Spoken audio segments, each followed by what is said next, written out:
शिक्षा के अनुसार विवाह जीवन भर के लिए दो व्यक्तियों अर्थात एक पुरुष और एक स्त्री का शरीर, मन और आत्मा में पूर्ण संयोग है। विवाह सृष्टि में परमेश्वर के शुभ अभिप्राय का एक अंग है।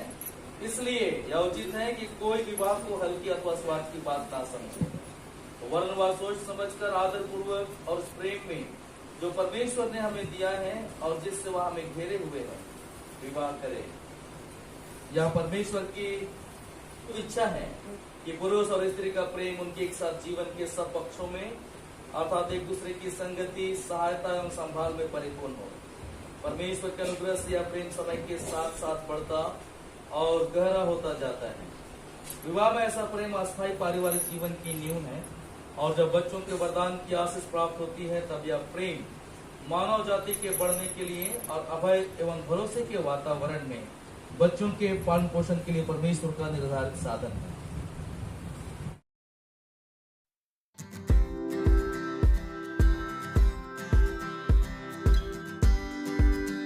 वचन देने को तैयार हो?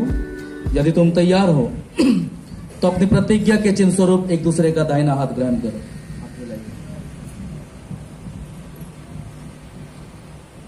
अमित, क्या तुम महिमा को अपनी विधिवत विवाहित पत्नी मानते हो?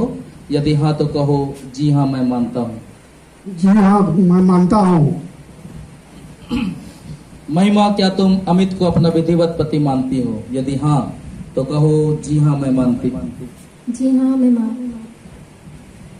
अमित, तुमने महिमा को अपनी विवाहित पत्नी स्वीकार किया है। क्या तुम परमेश्वर के पवित्र आज्ञा के अनुसार विवाह की स्थिति में इसके साथ रहोगे? क्या तुम इससे प्रेम करोगे, इसका आदर करोगे और जब तक तुम दोनों जीवित हो अन्य सबको छोड़कर केवल इसी के प्रति निष्ठावान बने रहोगे? यदि हाँ तो कहो परमेश्वर की सहायता से मैं ऐसा ही करूंगा। परमेश्वर की सहायता से ऐसे ही करूंगा। महिमा, तुमने अमित को अपना विवाहित पति स्वीकार किया है। क्या तुम परमेश्वर के पवित्र आज्ञा के अनुसार विवाह की स्थिति में इसके साथ रहोगी? क्या तुम इससे प्रेम करोगी, इसका आदर करोगी और जब तक तुम दोनों जीवित रहो अन्य सबको छोड़कर केवल इसी के प्रति निष्ठावान बनी रहोगी? यदि हाँ तो कहो परमेश्वर की सहायता से मैं ऐसा ही करूंगी। परमेश्वर की सहायता से मैं ऐसा ही करूँ। मैं महिमा तुझ अमित को अपना विधिवत विवाहित पति मानती हूँ। इसलिए परमेश्वर की पवित्र आज्ञा के अनुसार जब तक मृत्यु हमें अलग न करे दुख में और सुख में धन में और निर्धनता में रोग में और आरोग्य में तुझे अपना बनाए रखूंगी। तुझसे प्रेम करूंगी तेरी सुधि लूंगी और इसका मैं परमेश्वर के सामने तुझे यह वचन देती हूँ। मैं परमेश्वर पिता, पुत्र और पवित्र आत्मा के नाम में हमारे विवाह के चिन्ह स्वरूप यह अंगूठी तुझे देता हूँ। मैं अपने देह से तेरा आदर करता हूँ। मैं जो कुछ भी हूँ उसे तुझे देता हूँ। मैं जो कुछ मेरे पास है उसमें तुझे संभागी करता हूँ। मैं परमेश्वर पिता, पुत्र और पवित्र आत्मा के नाम में हमारे विवाह के चिन्ह स्वरूप इस अंगूठी को ग्रहण करती हूँ। मैं अपनी देह से तेरा आदर करती हूँ।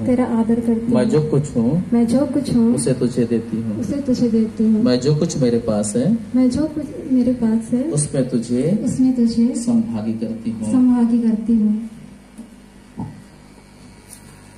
पिता, मैं परमेश्वर पिता, पुत्र और पवित्र आत्मा के नाम में हमारे विवाह के चिन्ह स्वरूप यह अंगूठी तुझे देती हूँ। मैं अपने देह से तेरा आदर करती हूँ। मैं जो कुछ हूँ उसे तुझे देती हूँ। मैं जो कुछ मेरे पास है उसमें तुझे संभागी करती हूँ।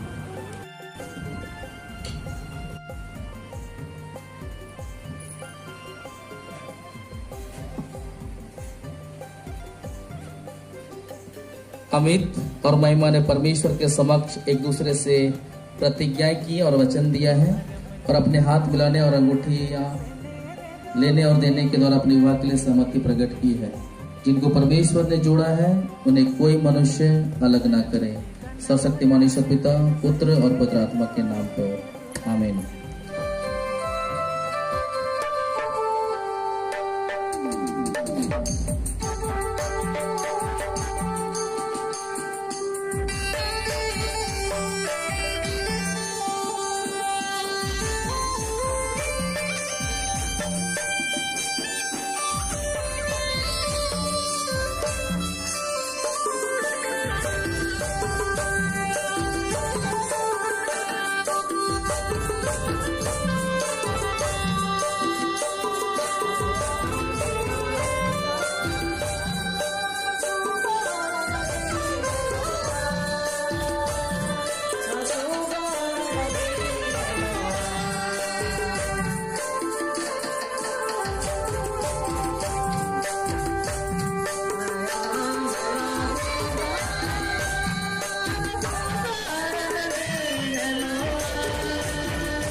Marriage is a covenant willed by God. विवाह जो है वह ईश्वर की वाचा है जिसे परमेश्वर ने स्थापित किया है और इसकी पवित्रता और इसकी शोभा बनी रहनी चाहिए। यदि हम सांसारिक लोग हैं, यदि हम इस संसार के जैसा चलते हैं, तब हमारा विवाह कभी भी फलदायी नहीं होगा। ईश्वर का काम है विवाह को स्थापित कर देना। ईश्वर का काम है विवाह को बना देना, संपन्न कर देना। लेकिन हम मनुष्यों का काम है उस विवाह को बनाए रखना। आज के इस सुंदर आराधना कार्यक्रम में हमने प्रतिज्ञाओं के विषय में देखा, प्रतिज्ञाओं को सुना, जिसमें जीवन पर्यंत जब तक मृत्यु व्यक्ति विशेष को एक दूसरे से अलग नहीं कर देती, तब तक हमें विवाह के समय की गई प्रतिज्ञाओं को अक्षरशः पूरा करना है, पालन करना है। यरूशलेम जा रहे थे तो उन्होंने एक पेड़ देखा जो कि अंजीर का पेड़ था और उसमें हम पाते हैं कि वह पेड़ जो है वह फल रहित था। अंजीर के पेड़ में पत्ते तो भरपूर थे, उसमें हरियाली थी, उसमें ताजगी थी, लेकिन वह फल रहित था। और यीशु मसीह ने उस पेड़ को देखकर जब देखा कि उसमें फल नहीं है, लहलहा रहा है, वह इतनी हरियाली है, उसमें इतनी ताजगी है, लेकिन फल विहीन है, इस बात को देखकर उसने कहा, जा, आज से तुझ में कभी भी फल ना लगे। दूसरे दिन पवित्र मंगलवार को पुनः शिष्य और प्रभु यीशु मसीह यरूशलेम की ओर जा रहे थे, या यरूशलेम से बैतनिया लौट रहे थे। इसका अक्षरशः कहीं पर भी जिक्र हम नहीं पाते, लेकिन रास्ते में शिष्यों ने देखा कि जिस पेड़ के विषय में प्रभु यीशु मसीह ने बीते हुए कल में कहा था कि तुझ में आज से फल न लगे, वह क्या हो गया है? मुरझा गया है। वह जो हरा भरा था, जो उसमें हरियाली थी, वह भी खत्म हो गया है, और एक तरह से उस पेड़ को यीशु मसीह ने साफ दे दिया है और वह मुरझा गया है। होशे नबी की पुस्तक को यदि आप पढ़ें 9वां अध्याय और उसके 10वें पद से 17वें वचन को, तो वहां पाएंगे इजराइल देश में, यहूदा प्रदेश में या यहूदियों के बीच में एक विशेष परंपरा थी कि अंजीर के पेड़ को फल आने से पहले देखा जाता था। क्या किया जाता था? अंजीर के पेड़ को फल आने से पहले देखा जाता था, और इससे अंदाजा लगाया जाता था कि इस साल इस पेड़ में फल लगेंगे अथवा नहीं लगेंगे। उसकी स्थिति को देख करके यह पता लगाया जाता था कि इसमें फल आएंगे कि नहीं आएंगे। यीशु मसीह ने देखा उसी रीति के अनुसार से जो यहूदी देखा करते थे, और आकलन लगा लिया कि यह फल रहित होगा, और उसने उसे साफ दे दिया। हमारे देश में, हमारे क्षेत्र में इस साल हम पता लगा सकते हैं ना, आम होगा कि नहीं होगा? बताइए तो होगा? होगा? नहीं है ना? कैसे आप पता लगा लिए? उसमें तो हरियाली है, हाँ, फूल नहीं है।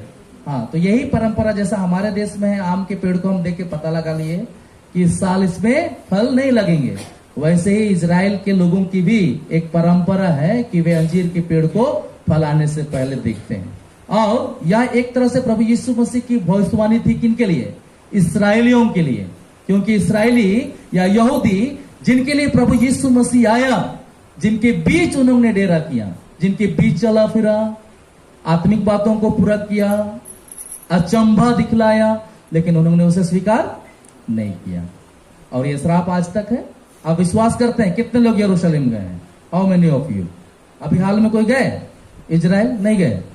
अच्छा, जाएंगे क्या? हनीमून प्लान है क्या? जाना है? अच्छा, जाना है तो बताइएगा।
इस समय बैठ जाएंगे। कोयर की अगुवाई में गीत होगी और इनका रजिस्टर में नाम चढ़ेगा। दो दो गवाह आएंगे।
rasika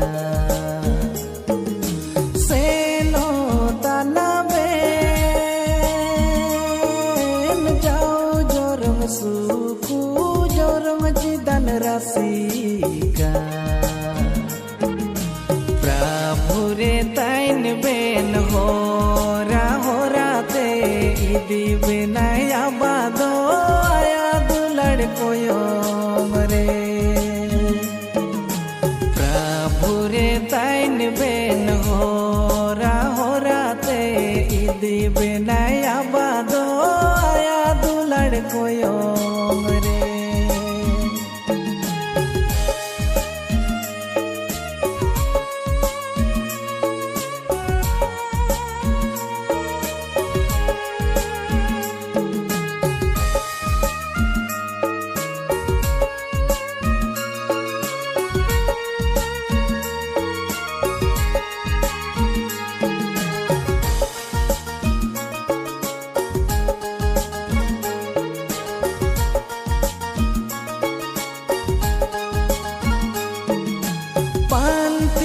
Kana ben bedira sana mang gati jodi sangati pantia kana ben bedira sana mang gati jodi sangati Kristia mandare manda manda te otong topol senebe